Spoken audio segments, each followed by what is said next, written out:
Well, things have changed on the 50 BMG front.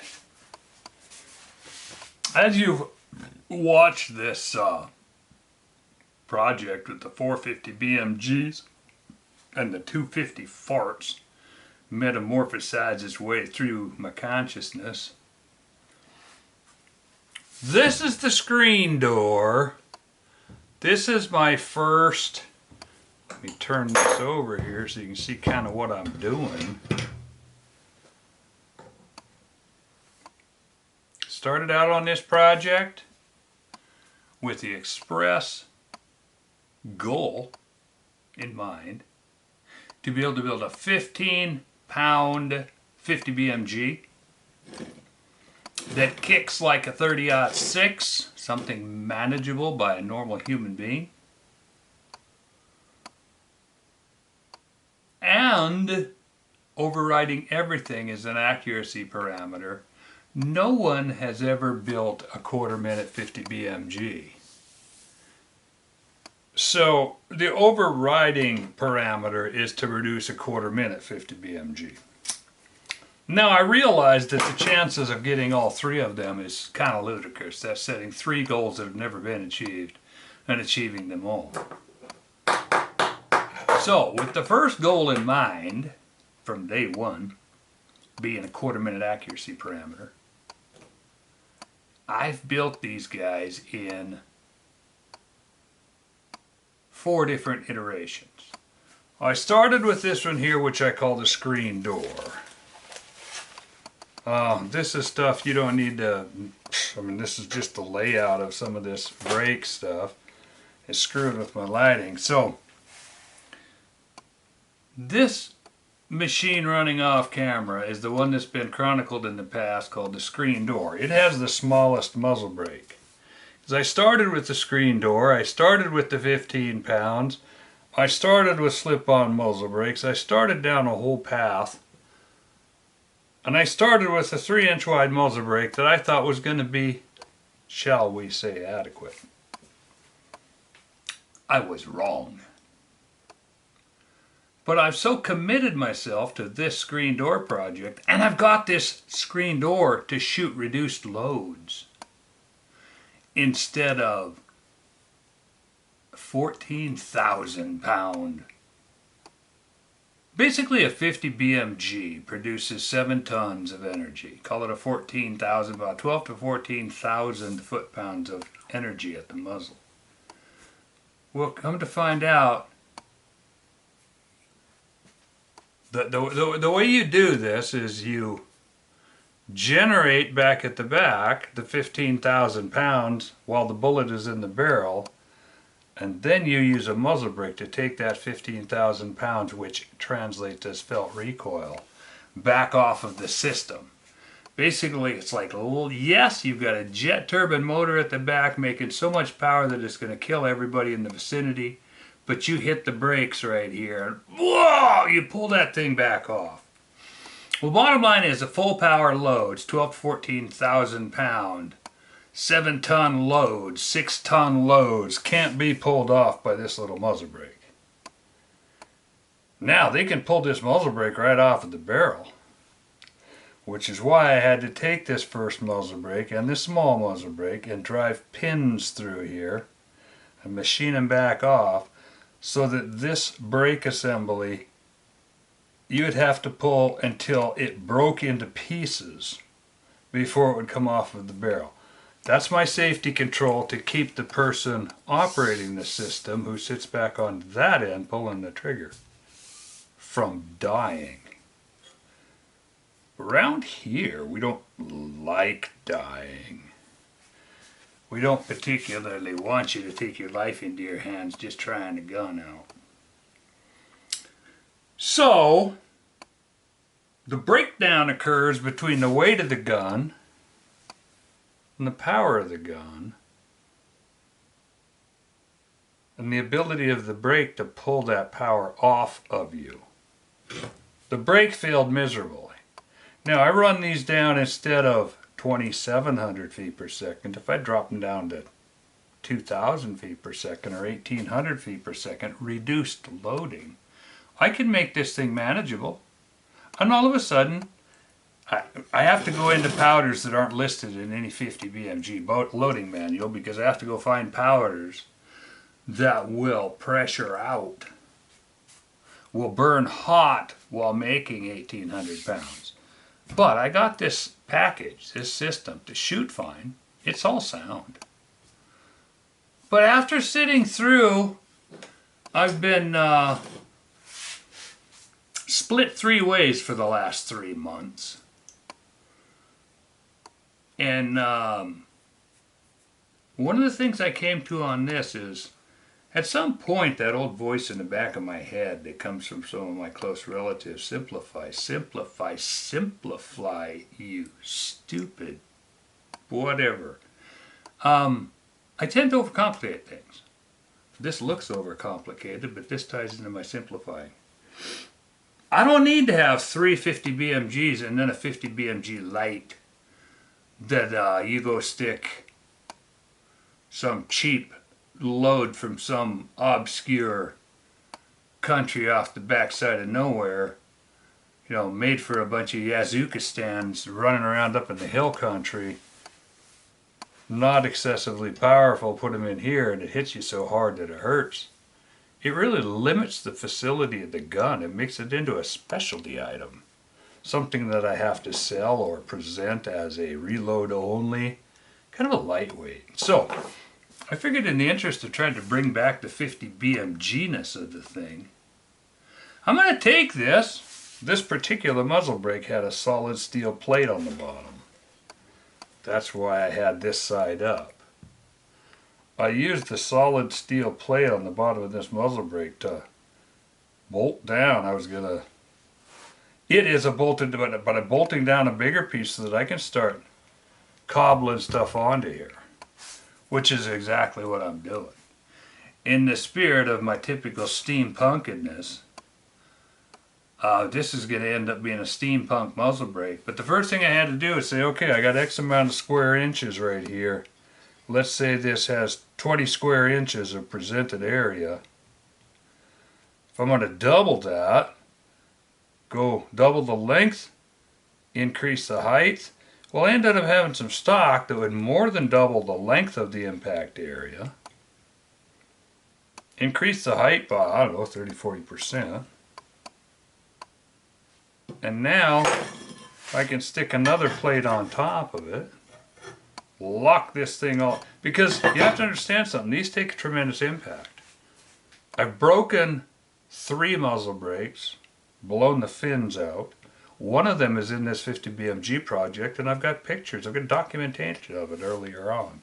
It wasn't this brake, it was one that had similar thickness but bigger area, and it was too much for the thickness. It shattered, the brake literally blew apart, blew the fins off. So this one, these fins are holding up just fine, but when I add these big fins, they need support, tons of support. So I've got them bolted in at the bottom, and I'm going to put another plate on here and bolt on at the top. And then up here, this area here is for bolting support blocks and more fins in. Basically, I'm going to bring the size of this brake up incrementally until, if it ends up the size of a cantaloupe, that's okay. It's going to cut this thing down, and I can trim it up and sveltify it and cut the corners off and make it look like whatever, you know, as I said, a cantaloupe or a pineapple or whatever. I can round the edges off while maintaining this, and it's gonna be steampunky. It's gonna, but I'm illustrating a bunch of things. I'm showing that the only thing that determines the effectiveness of a muzzle brake is how many square inches and how directionally you can get them to take the maximum amount of impact from the gas escaping from here. There are no mystical, magical, spensical things here regarding muzzle brakes. If you are working behind a building and the wind is blowing hard and you pick up a box and walk out from behind the building, the wind might blow you off, blow you down course. There's many ways to analyze that, but just to say the wind blows you over. Now you come out with a 4x4 sheet of plywood and it's going to probably blow you several steps downwind. And you try to carry a 4x8 sheet of plywood around that corner and step out into the wind with it over your head or held next to your body or however you're going to do it. It'll knock you flat and blow you right across the yard. The bigger the sheet of plywood, same wind, same building, same corner, same idiot carrying it. Nothing changes except the size of the plywood. The impact is harder. We're just making the sheet of plywood bigger. We're going from these little sheets of plywood that you see here, 1 inch by 1 inch. If that is it's more than a square inch because there's more, it's called 1.5 inches. There's 3, 6, 9, 12, 16, 18, somewhere like that, presented inches for actuality in here. We're going to more than double that. We're going to be up into 40 inches of catchment surface.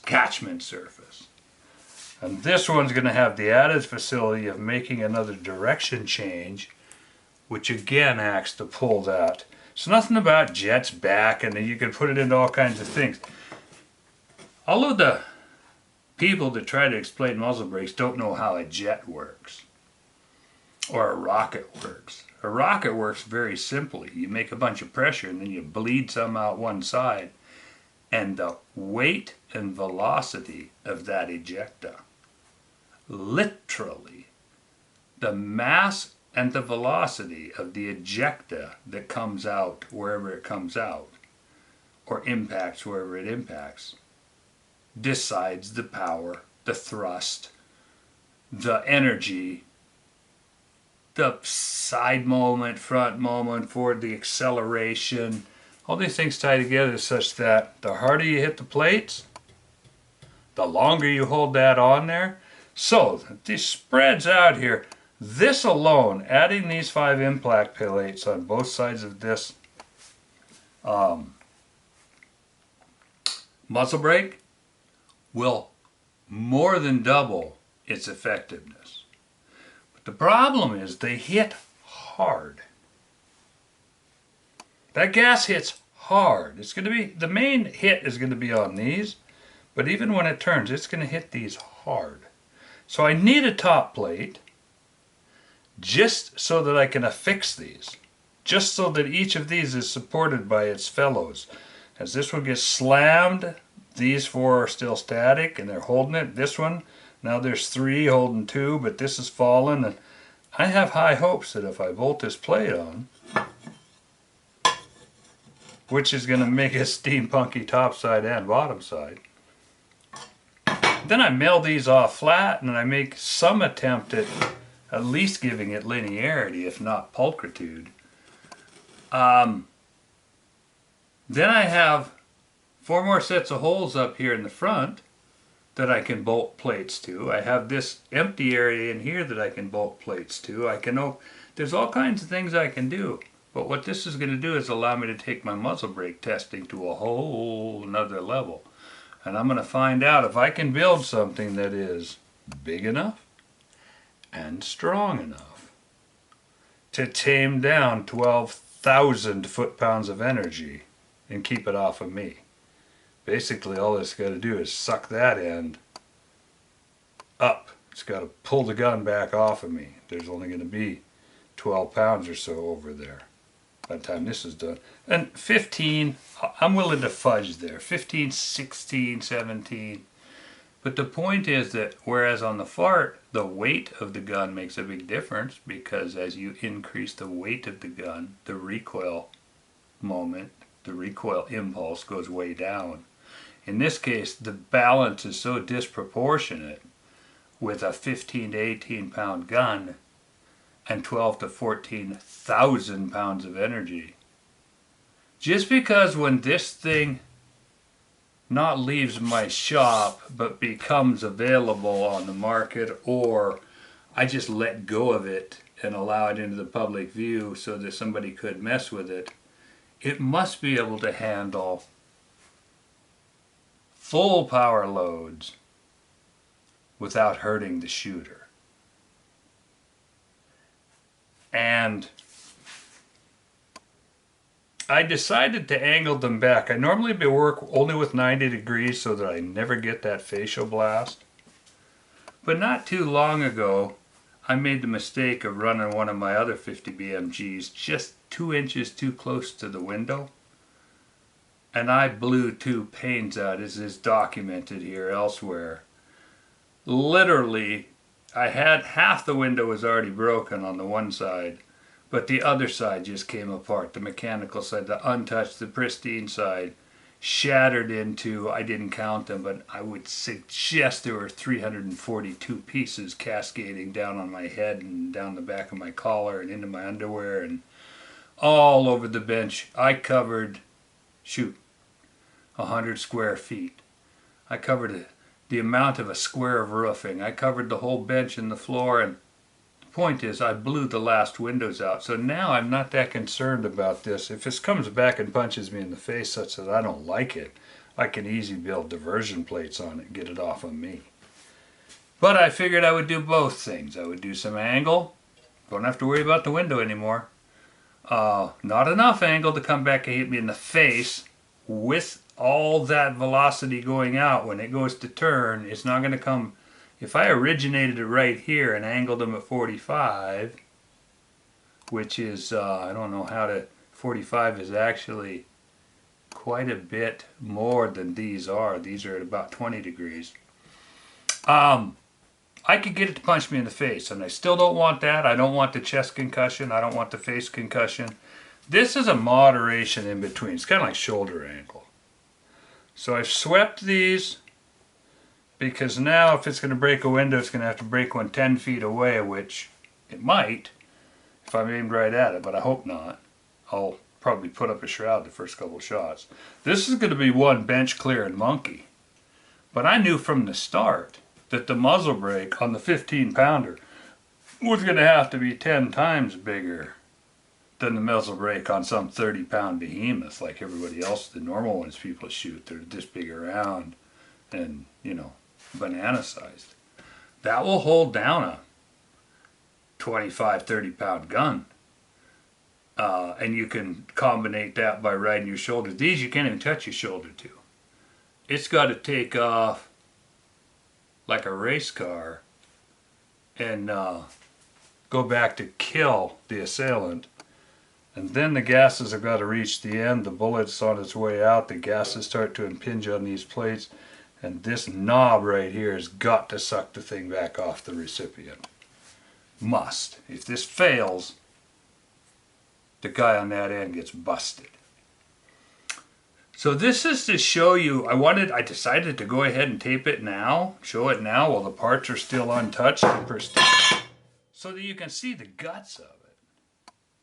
Once this plate goes on here, it's going to have a cavity under here that I can work with some louvers if I want. It's going to have a big area up here that I'm going to use for support to keep it from just blowing apart. Because that's the other thing I have to consider. We got a bunch of little 1/4-inch screws through here, and when I add them all up, they should hold 7 tons. But if they don't, and I pull the trigger and this thing grenades, best not to complicate to contemplate the consequences. Just the force coming up here and impacting this square plate over here is a problem that I've been working on to keep this from just unzipping, just coming up and snapping all these bolts and blowing the top plate off of this. The blowing the top plate off, the failure is not the problem. I might have to go, I don't know, I mean that's just one of the things that I have to consider here is, can these 1/4-28 bolts handle the impact of that big plate and the amount of pressure that's going to be on it? And my gut answer right up front is no, it can't. That's a dangerous situation. So I've still got things to consider, but this is the guts that I put in that cover up and add to and accentuate the effect of this muzzle brake, which was, I should have from the start made it bigger, but instead I made it flat bottom so that I could add on to it, which I've done now. I've drilled through that flat bottom and got all these screws that will hold the plate on. I need me shut this down or it'll keep on rattling for a while. Sorry about that, people. Should have had it in my pocket. Wasn't prepared for that. So anyway, here is a kind of a x-ray view of the guts of this before I start covering it up. When you next see the screen door in action, it's going to have a big old knobby pineapple of a brake on the end, because I'm again trying to work back toward making this guy shoot at 15 pounds. And then if I have a 15 pounder, a 20 pounder, a 20, my biggest, heaviest one is still well under 30. I'm still down. But my match grade, two of my guns I'm considering to be match grade and hoping to be able to punch them around in competition. They're going to lean toward the 30-pound side, because I want to be able to keep my sanity and keep my medulla from elongating and not get a headache. There's nothing worse than driving 2 hours to a match and then shooting your way into a blinding headache and driving back into the sun. That sucks. So I'd be tempted to stay up there if that happens. But anyway, that's the rundown, that's the catch up. And the other thing is, this is coming in concurrent with, just got the reamer. In fact, just got, the reamer is here. What a sweet reamer. Here's the reamer for the new 300 Norma Mag iteration. I've only cut one chamber with it.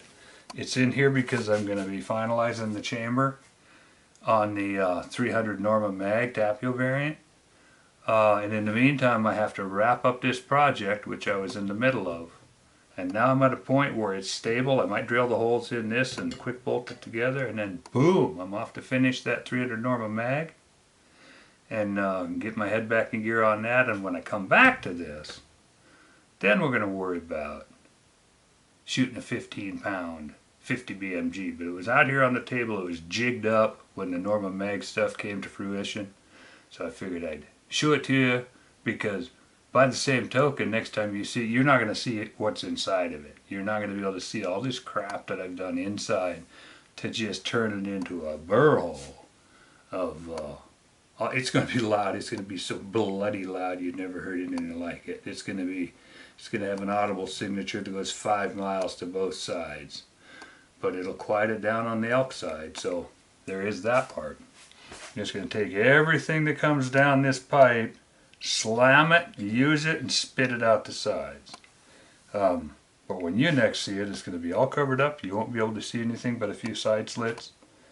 But you, the initiated few that happen to watch these videos, will know that inside of that brake is a lot of impact surface. So this is my second attempt at mitigating a 15-pounder with full bore loads.